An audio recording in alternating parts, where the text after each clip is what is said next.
लासलगावमधून येताना रेणुकानगर इथे परिसर आहे. इथं कर्मवीर बंधारा म्हणून ओळखलं जातो. हा खूप जुना बंधारा आहे. आपण बघू शकता की इथं पूर आलेला आहे.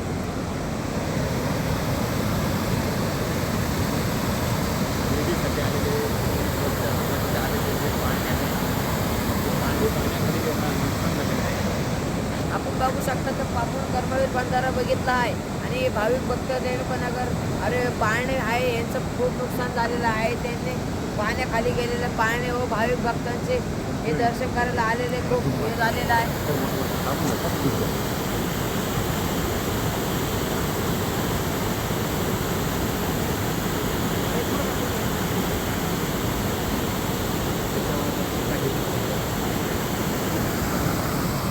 आता आपण बघितलं आहे पाळणे बिळणे खूप पाण्याखाली. सरकारने ही दक्षता घ्यावी आणि या गरीब लोकांना काहीतरी रस्ता द्यावा ही आमची नम्र विनंती. नमस्कार.